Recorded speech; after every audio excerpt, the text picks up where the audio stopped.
أعوذ بالله من الشيطان الرجيم بسم الله الرحمن الرحيم أولم ير الإنسان أنا خلقناه من نطفة فإذا هو خصيم مبين وضرب لنا مثلا ونسي خلقه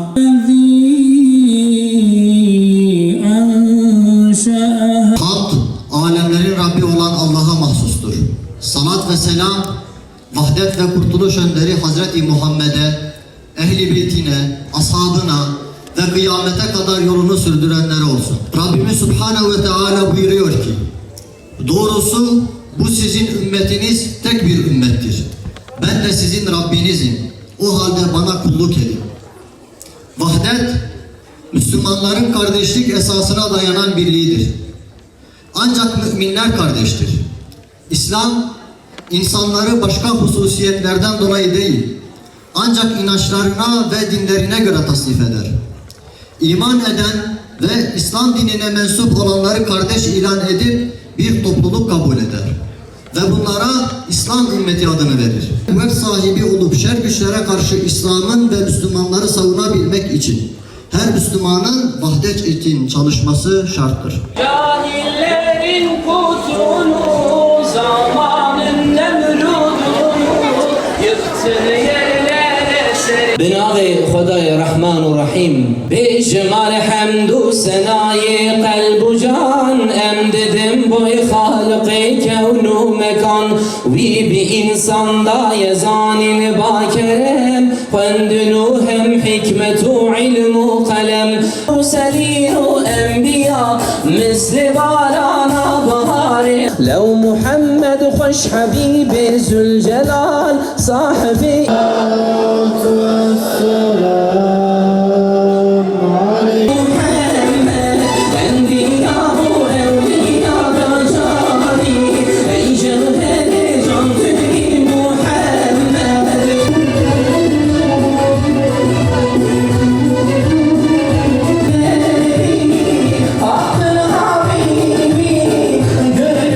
Artık bu salonlar, sokaklarımız, meydanlarımız artık Muhammed'i kalabalıklara sahiplik ediyor ve edecektir Allah'ın izniyle. Bunun için biz ne kadar şükredersek, ne kadar hamd edersek inanın o kadar azdır. Şu salonlardan, meydanlardan, Diyarbakır'dan, Batman'dan, İstanbul'dan, Van'dan yükselen tekbirler, salavatlar, la ilahe illallah söylemleri bir ışık olmuştur, bir nur olmuştur. Yüce Rabbimiz İnna Allah ve melaiketehu yusalluna alen nebi ya eyyühellezine amenu sallu aleyhi ve sellimu teslima diyor. Allah ve melekler Muhammed'e selavat getiriyor. Ey iman edenler, sizler de salavat getirin diyor. Bunun için şu yükselen salavatlar, tekbirler bir ışığı, bir nuru, bir umudu doğurmuştur. Ve bu umut, bu nur sadece belirli bir kesimi değil, sadece belirli bir bölgeyi değil, sadece bir coğrafyayı değil, bütün insanlık için bir nur olmuştur, bir umut olmuştur, bir kurtuluş reçetesi olmuştur. Bugün dünyada yaşananlar, mezalimlikler, savaşlar, Epstein dosyalarıyla o yönetici konumunda olan kişilerin bakış açıları, ruh dünyaları, bütün bir insanlığı, sadece Müslümanları değil, herkesi şoka uğratmıştır. Herkes bir kurtarıcı bekliyor. Herkes bir nur, bir umut, bir çıkış yolu arıyor. Epstein dosyalarında o mahzun kız çocuklarına yapılan muameleyle Mekke'de toprağa gömülen o küçücük kızlar ne kadar da benzerlik atfediyor. Gazze'de ve birçok İslam coğrafyasında bombalarla enkazlar altında kalan o mahzun yavrular, o çocuklar, Mekke'de gömülen o çocuklarla ne kadar bir benzerlik atfediyor. Tıpkı o gün gibi bir umut bekleyen insanlar bir çare arıyordu. Çaresizlik içerisinde çırpınıyorlardı. Ve emin olunuz, sadece İslam coğrafyası değil, buradan daha çok Avrupa'da ve Batı'da artık herkes bir çözüm yolu arıyor. Bunun için diyoruz ki buradan yükselen sesler böyle basite indirgenecek bir şey değildir. Hatırlayın, sadece Müslümanlar değil, o Mekke döneminde, o Arabistan çöllerinde o kadar zulümler bir artmıştı ki güçlü güçsüzü eziyor, haksızlıklar, katliamlar, hırsızlıklar, ahlaki yozlaşmalar o kadar had safhaya gelmiş ki bir avuç insan bir araya geliyor. Hulful Fudul dediğimiz hadise, Erdemliler Hareketi dediğimiz hadisede insanlar bir araya geliyor. Bir çare arıyorlar, bir çıkış yolu arıyorlar. Ve nübüvvet döneminde Peygamber sallallahu aleyhi ve sellem diyor ki, eğer o hareket yine başlarsa vallahi ben onların içerisinde yine yeri edineceğim. Bir nebze de olsa, az bir şey de olsa o haksızlıkları bertaraf etmek adına insanlar bir araya geliyor. Bir çıkış yolu arıyor. Vallahi benzerlik aynı benzerliktir. Ve şu anda Avrupa'daki insanlar, bütün bu coğrafyamız bir kıvılcım bekliyor, bir umut bekliyor. Ve öyle bir değişim yaşanıyor ki bundan sonra nübüvvetle birlikte öyle bir değişim yaşanıyor ki 23 yıl içerisinde oluşan değişimleri burada anlatacak değiliz ama kıyas açısından şöyle bir karşılaştırma yapalım. Biraz önce bahsettiğimiz o çocuklarını gömen insanların geldiği nokta neydi? Bir karınca yuvasını gördükleri zaman üzerinden atlayıp bir karıncayı dahi ezmeyelim noktasına gelmişler. O insanlar ki Mekke fethedildiği zaman o barbar insanlar cahiliye döneminde Mekke fethinde Medine'den gelirken adeta kocaman bir ordu köpekle yavrularını rahatsız etmemek için zikzaklar çiziyorlar. Nereden nereye geldiklerini anlama açısından bir kıyas olarak gösterelim. Yine o bedevi insanlar, hiçbir gelenek ve göreneği bilmeyen o insanlar ayet-i kerimenin ikazıyla Peygamber sallallahu aleyhi ve sellemin huzuruna geldikleri zaman seslerini indiriyorlardı. Peygamber Efendimiz bazen gülümseyerek sesinizi yükseltin, sizleri duyamıyorum diyordu. Nereden nereye? Esfele safilinden eşrefe. Ve bu değişimi sağlayan 23 yıl zaman içerisinde bazı değerlerdi.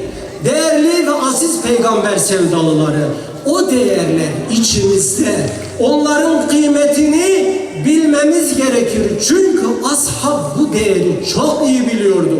Peygamber Efendimizin etrafında pervane gibi dönüyorlardı. Çünkü onlar adaletsizliği görmüşlerdi. İnsanın değerli olmayışını görmüşlerdi. Katliamları görmüşlerdi. Ahlaki yozlaşmayı görmüşlerdi. Bunun için o değişimin kıymetini çok iyi biliyorlardı. Peygamber sallallahu aleyhi ve sellemin etrafında pervane gibi dönüyorlar. Bir an ondan uzaklaştıkları zaman dayanamıyorlar. Çünkü ellerinde bir nur var. Bir kurtuluş reçetesi var ve bu insanlar öyle bir sahiplik ediyor ki az bir zaman dahi Efendimiz'den ayrıldıkları zaman o hasret içlerini yakıyordu. Biz bunu daha çok nereden biliyoruz? Yine Mekke'nin fethinde hatırlayın. Mekke fethediliyor. Kocaman Mekke, fakat Ensar o sevinçle birlikte bir endişe taşıyor. Ensar bir korku taşıyor. Mekke fethedilmiş. Ama Ensar'ın kalbinde başka bir şey var. Peygamber sallallahu aleyhi ve sellem Medine'den Mekke'ye gelmiş. Akrabalarının içine girmiş. Kendi topraklarına gelmiş. Herhalde bizi terk edecek. O terk etme korkusu var onlarda. Ondan ayrılmak istemiyorlar. Çünkü onlar o foseptik çukurunu biliyorlardı. Kazandığı erdemi çok iyi biliyorlardı. Ve ortalık yatıştıktan sonra Efendimizin yanına geliyorlar. Ağlamaklı bir şekilde Ensar bu endişesini onlara söylüyor. Ya Resulallah, böyle bir endişemiz vardır. Ve Peygamber sallallahu aleyhi ve sellem şu tarihi sözleri söylüyor.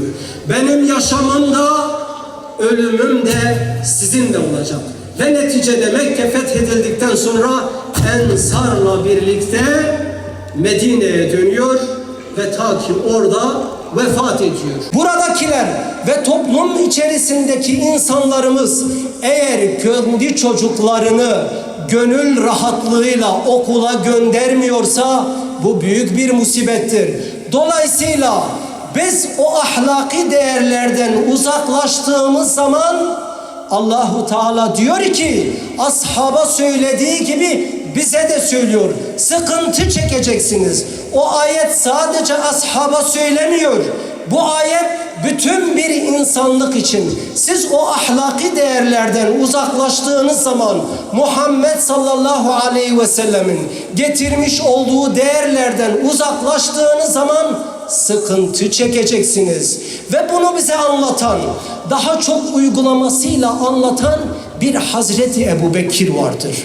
Hazreti Ebubekir, Peygamber sallallahu aleyhi ve sellem vefat ettiği zaman o ashabın ruh halini bir düşünün. O kadar ona bağlı ki biz bunu nereden biliyoruz? Hazreti Ömer'in tavrından biliyoruz. Hazreti Ömer kılıcını çekiyor ve diyor ki Allah'a yemin ederim ki kim Muhammed öldü derse ben bu kılıcımla onun başını keserim diyor. Ve hepinizin bildiği gibi Hazreti Ebubekir onu ikaz ediyor. Diyor ki eğer siz Hazreti Muhammed Aleyhisselatu Vesselam'a iman etmişseniz biliniz ki Muhammed ölmüştür. Ama siz Allahu Teala'ya iman etmişseniz biliniz ki o bakidir ve o ebedidir. Biz ondan uzaklaştığımız zaman sıkıntılar çekeceğiz ve bu ayet-i kerime amdır. Bugün gençlerimiz eğer uyuşturucu müptelasında inim inim inliyorlarsa o değerlerden uzaklaştığımız içindir. Biraz önce bahsettiğimiz okullarda eğer çocuğumuzu rahat göndermiyorsak bu değerlerden uzaklaştığımız içindir. Ve buradan şu çağrıyı yapıyoruz. Hem birey olarak, hem aile olarak, hem millet olarak, hem devlet olarak şuradan çağrımızı yapıyoruz. Lokal çözümlerle bu işler çözülmez. Yama çözümlerle bu işler çözülmez. Sizler okul bahçelerine güvenlik dikmekle bu meseleyi çözemezsiniz. Sizler velileri okulun içerisine almamakla bu meseleyi çözemezsiniz. Sizler çocukların çantasının içerisindeki eşyaları içeri almamakla bu meseleyi çözemezsiniz. Hepimiz millet olarak şapkamızı önümüze koymamız gerekir. Ve şunu kendimize sormamız gerekir. Eksik olan nedir? Neyi eksik bıraktık sorusunu böyle büyük font harflerle yazıp önümüze koymak zorundayız. Zararın neresinden dönersek kardır misali. Biz acilen Muhammed Aleyhisselatu Vesselam'ın değerlerini, bakış açısını bu gençlerimizin, çocuklarımızın kalbine, ruhuna, aklına ilmek dokunmak zorundayız. Vallahi eğer biz bunu geciktirirsek, biz ertelersek bunları, ki Efendimiz diyor ki erteleyenler helak olmuştur. Bu döngüyü, bu gerçekliği görmezsek, sadece pansuman işlerle uğraşırsak, elbette ki bu güvenlik işlemleri o alması gerekiyorsa alınacak. Fakat sadece bunlarla yetinip işin özüne dönmezsek meseleyi ıskalamış oluruz. Nitekim Peygamber sallallahu aleyhi ve sellem, dikkat edin, küçük yaşta Zübeyir bin Avvam'dan tutun, Hazreti Ali'den tutun, Abdullah bin Ömer'den tutun, Abdullah bin Mesud'dan tutun, Zeyd bin Harise'den tutun ve hakeza. Kimisi 10 yaşında, kimisi 12 yaşında, kimisi 15 yaşında. Birçok İslami ilimleri şu anda onlar üzerinden alıyoruz. Fakat ahlaki değerleri de onlar üzerinden alıyoruz. Bu neyi gösteriyor? Bir tarafta çocuklarımız, gençlerimiz fenni ilimleri okurken maneviyatı ıskalarsak biz çok daha büyük sorunlarla, musibetlerle karşı karşıya kalacağız. Ve nitekim çocukların ruh dünyasında nasıl bir etki ettiğini, büyüklerin tavrı, anlattıkları, eğitimin onların ruhlarında nasıl bir etki ettiğini herhalde şu anekdotla daha iyi anlayacağız. Peygamber sallallahu aleyhi ve sellem vefat ettikten sonra Hazreti Hasan'a soruyorlar. Diyorlar ki sen deden Muhammed'in hayatında en çok dikkatini çeken şey ve üzerinde etki bırakan şey nedir? Hazreti Hasan şöyle cevap veriyor. Diyor vallahi birçok şey söyleyebilirim. Ama bir gün ben daha 7 yaşındayım. Mescidin önünde duruyoruz. İslam ordusu geri dönüyor bir gazveden. Onlar da ganimet malları. Ve getiriyorlar, önümüze koydular. Ganimetlerin içerisinde diyor hurma parçaları var. Ve o hurma parçalarından ben bir hurma alıyorum. Hazreti Hasan diyor ki ben o hurmayı ısırıyorum. Ve Peygamber sallallahu aleyhi ve sellem diyor bana büyükler gibi, yetişkin gibi şöyle hitap etti. Ey Hasan diyor, ganimet mallarının Peygamber ailesine haram olduğunu bilmiyor musun? Ve hemen diyor ki ben o hurmayı attım. Ömrüm boyunca unutmadığım hadise budur. Gençlerde büyüklerin ne kadar rol olduğunu, eğitimin ne kadar rol model olduğunu herhalde bu örneklikten çok daha iyi anlıyoruz. Ama sadece bu değil. Bir de bir dünyaya bakalım.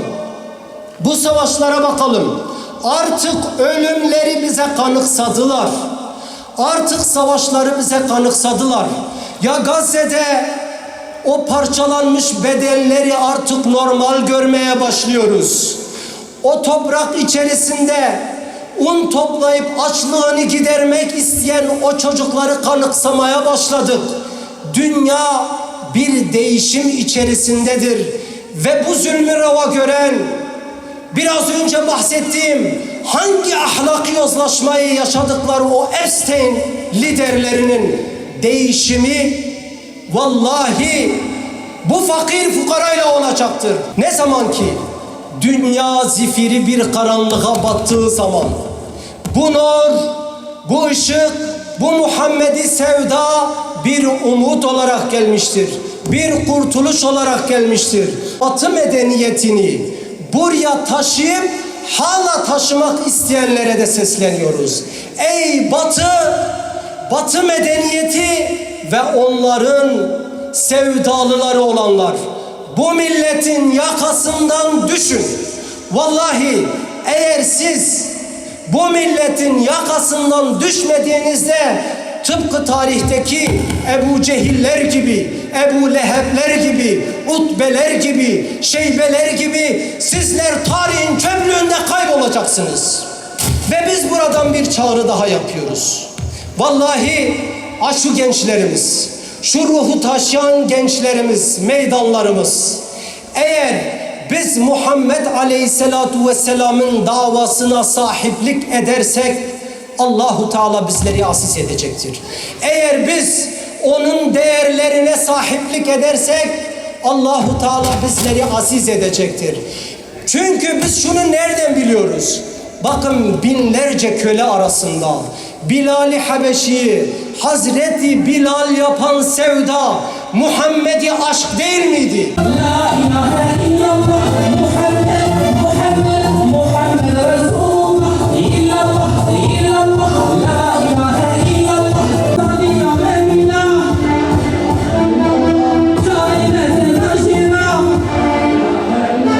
İllallah, illallah, la. Hamd, alemlerin Rabbi, Rahman ve Rahim olan, bizleri rehbersiz, peygambersiz bırakmayan, kalplerimizi iman nuruyla aydınlatan Allah'adır.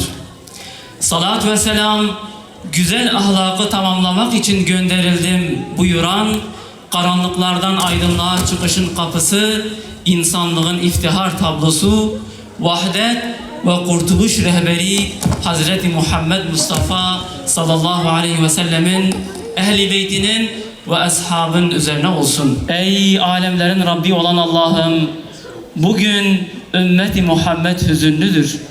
Bizlere Allah Resulü'nün Medine'de kurduğu o sarsılmaz çelik misali vahdet ve fedakarlık ruhunu yeniden nasip eyle. Komşuyu gözetmeyi, zalime hasım, mazluma umut olmayı, emanete hıyanet etmemeyi, tebessümün sadaka olduğunu peygamberimizden öğrendik. Bu güzellikleri hayatımızın her anına nakşetmemize yardım eyle.